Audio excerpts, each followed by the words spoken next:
上个视频教了大家怎样用挖掘机摔大块，大家都一定学会了吧？也有很多粉丝跟我说会操作挖掘机，但就是不会干活。遇见这个问题应该怎么办呢？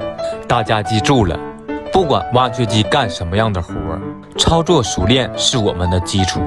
操作不熟练，干简单的活也会变得很难。如果操作熟练了，即使干一些有难度的活也会变得非常简单。